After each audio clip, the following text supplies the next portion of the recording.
putting on this memorial lecture for a very dear and close friend of ours, Puangrat Yongvanit, who passed away recently. I'm going to do this exactly like Puangrat would have wanted me to do and do it my way. So it's going to be a little bit unusual, but that's okay. I think she would have loved it. So I would need to give some global context first. Then I'm going to play a short, about 5-minute video that we did nearly 20 years ago, which shows quite clearly the problems we face with parasite-related cholangiocarcinoma. Then I'll finish up with a few little statements about Puangrat as well. Okay, so let's get going. There are 3 species of parasitic liver flukes worldwide. They have a 3-host life cycle, with freshwater snails as the first intermediate host, fish as a second intermediate host, and people as definitive host, with cats and dogs as reservoir hosts. The infective life cycle stage occurs in fish, which, if eaten raw, partially cooked and/or fermented, which are traditional dishes in Southeast Asia, infect people, subsequently causing cancer of the biliary duct system, cholangiocarcinoma. One species, Epistochus felinius, is found in Eastern Europe and Russia. A second species, Clonorchus sinensis, is found in China, Korea, and northern Vietnam. The third species, Epistochus viverrini, is found in all countries in Southeast Asia, which include Myanmar, Thailand, Laos, PDR, Cambodia, and southern Vietnam. Both Epistochus viverrini and Clonorchus sinensis have been classified as Group 1 carcinogens. There is mounting evidence that Epistochus felinius is also carcinogenic. Some figures now. In Thailand, 10 million people are infected with Epistochus viverrini, the majority of whom will develop CCA, and once diagnosed with late stage of the disease, many will die within 3 months. This number and the following estimates are gross underestimates of the actual number of people infected or who are at risk of infection and developing parasite-related cholangiocarcinoma, as currently hard data are only available from most areas of Thailand. In this context, it has been estimated that in Southeast Asia, 67.3 million people are at risk of infection by Epistochus viverrini and subsequently developing cholangiocarcinoma. When the other 2 liver fluke species are considered, an estimated 500 million people are at risk of infection and developing cholangiocarcinoma worldwide from parasite-related cholangiocarcinoma. The northeast of Thailand, Isan, is the world's hotspot of fluke infection and cholangiocarcinoma. Currently available data shows that upwards of 20,000 people die of cholangiocarcinoma in Thailand each year. That's 56 people dying a day, and that is only from 16 of the 22 provinces in northeast Thailand where we have data. So that number is much higher. Since the inception in 2014 of the cholangiocarcinoma screening and care program, CASCAP, there are currently 3.5 million individuals enrolled in this program. 810,000 have undergone ultrasound examination, with 8,000 suspected cases of cholangiocarcinoma being diagnosed, mostly at an early stage. A further 85,000 individuals have been screened for liver fluke infection with a rapid urine antigen diagnostic test, which can easily be used in field settings. 22,000 of those 80,000 have been diagnosed as positive for OV, Epistochus viverrini infection.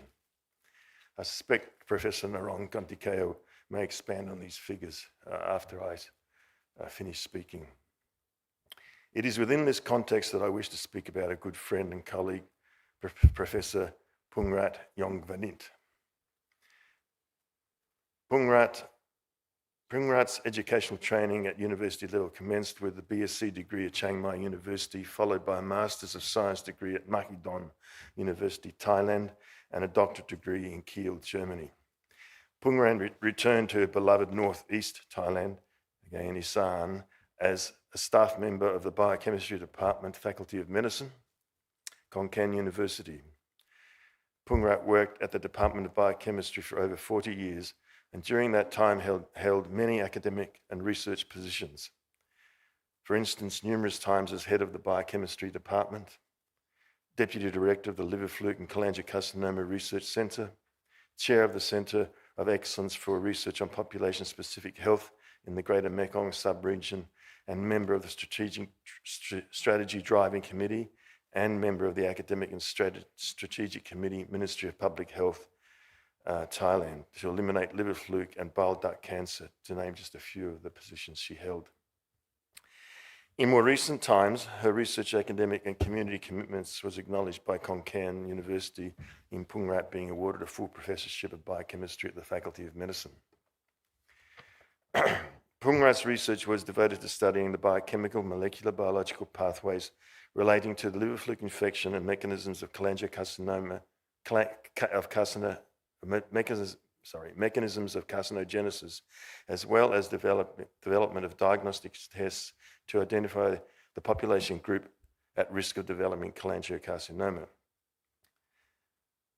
Her research has been groundbreaking, resulting in more than 160 scientific publications on opisthorchiasis and cholangiocarcinoma. During Puangrat's career, she received numerous regular outstanding researcher awards, honours and awards from different academic, research and government institutions. These are way too many to list here.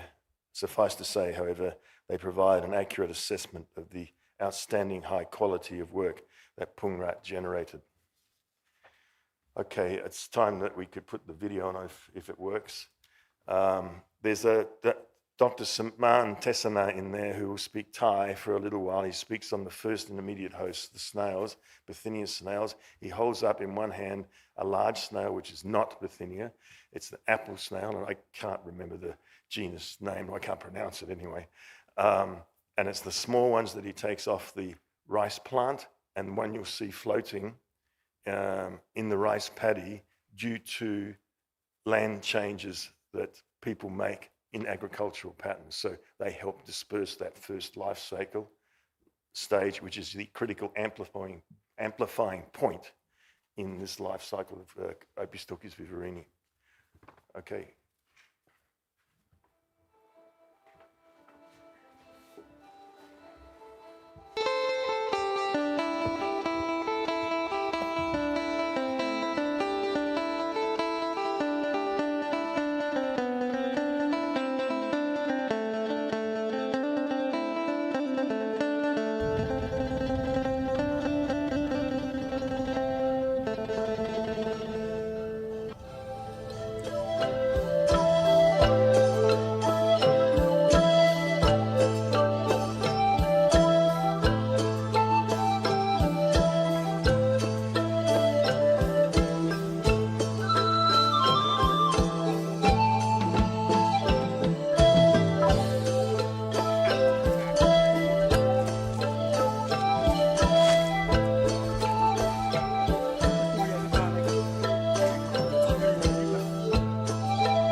We know that there are about 100 cases of cancer per 100,000.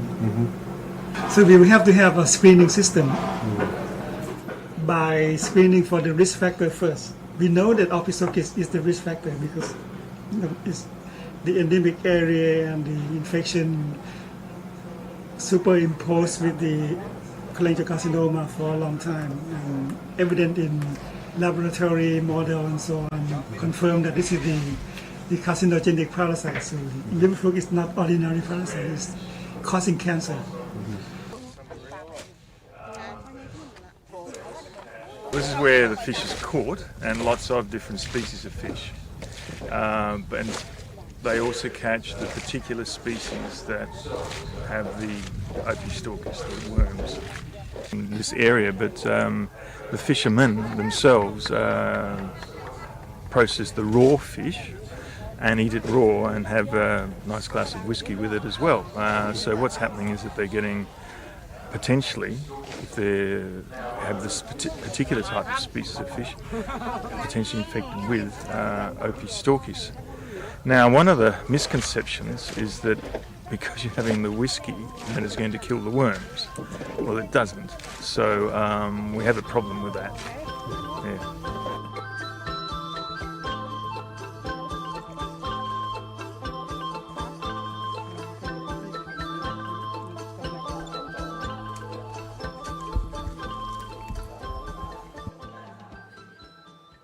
เวลาฝนตกมาหรือว่าน้ำที่อยู่บนผิวดินก็จะละลายพวกแร่ธาตุในดินนะก็พบว่าดินเนี่ยทำให้หอยมีการเจริญเติบโตต่างๆกันนะก็คงขึ้นอยู่กับว่าดินเนี่ยมันมีแพลงก์ต้นที่อยู่น้ำที่ละลายในดินแล้วก็มีแร่ธาตุเนี่ยทำให้แพลงก์ต้นที่เป็นอาหารของหอยมันเจริญได้ดี But for Opisthochus, they have a complex life cycles. It has 3 hosts. It has a snail host, fish host, and human to complete the cycle. And also, carnivorous animal, cat and dog, also can behave like human. And because of the way they have developed, perhaps evolved in the evolution, that it passed through from snail to fish. And fish is, of course, a source of protein for people here. So once people are diagnosed as infected with OV infection, it means that those persons are at risk of having liver disease. So we screen by collecting feces and then select those with OV infection and recruit them into the ultrasound study.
There are 2 points I want to make with that video. Puangrat was not in it, obviously, but a very good friend and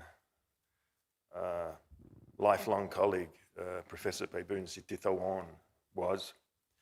Obviously, I was there.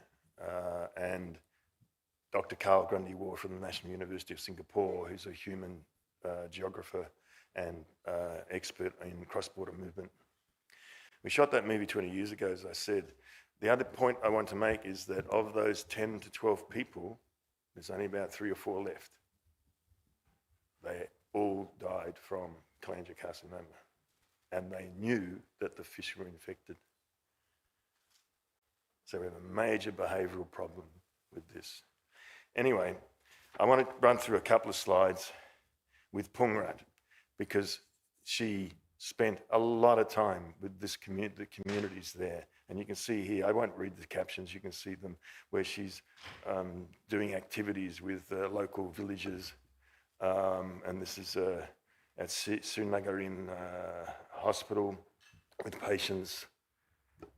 at giving across to, is it school? Yes, school teachers, etc., regarding the school curricula for the national agenda that the Thai government has put forward to eradicate cholangiocarcinoma, Opisthochus viverrini, and eliminate cholangiocarcinoma.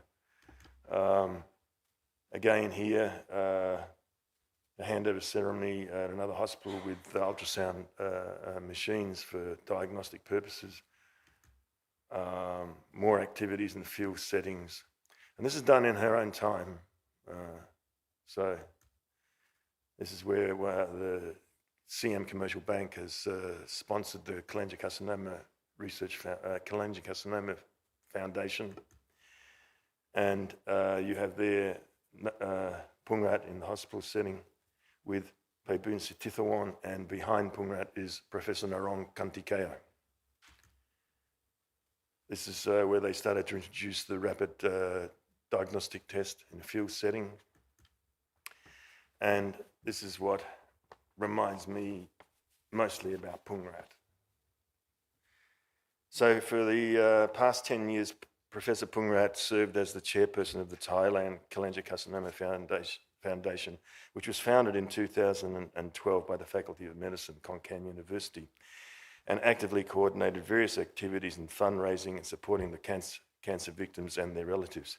Furthermore, the foundation provides up-to-date information via many different means to assist people of the region to be aware of the problem that the death rate of people in Isan and other regions from cholangiocarcinoma is at very high rate compared to other types of cancer. Unfortunately, many people still lack the financial means to access therapy, resulting in inconsistent care, and many people who are at risk of acquiring this kind of cancer are unable to be screened or monitored. Puangrat spent a lifetime of work to help the poor communities in Thailand and elsewhere in the Southeast Asian region to gain knowledge and understanding of opisthochiasis and cholangiocarcinoma, as well as other risk factors. Puangrat was singularly focused in increasing the life expectancy and quality of life of predominantly the poor people of Thailand and the Mekong region. Puangrat's legacy remains perpetual in the hundreds, thousands of people she contacted and influenced, from local poor in villages and communities in Isan to throughout Thailand and the Mekong region. The currency of Puangrat's legacy is clearly seen by the consistently high quality aspiring young academics and researchers she trained, educated and mentored, who have progressed in their chosen careers worldwide, and the inroads in her research pioneered and achieved, as well as many local, regional and international people she reached, helped and loved. Puangrat was a fierce champion for an in-depth holistic understanding of the biochemistry of carcinogenesis, specifically cholangiocarcinoma. Equally, Puangrat was a fierce and singly focused champion and pioneer to help her beloved people of Isan and their communities. Now, you've seen that slide before a number of times during the last day or so. I've put it up again to show where Puangrat is, standing next to Simon Taylor Robinson. There's other culprits in there who are sitting in the room as well. And Puangrat was a main catalyst for the evolution of ongoing research collaboration between Khon University and many other institutions extending regionally and internationally. For instance, the Imperial College London, the AMMF, and with the Global Cholangiocarcinoma Alliance. Puangrat will be sadly missed. Thank you.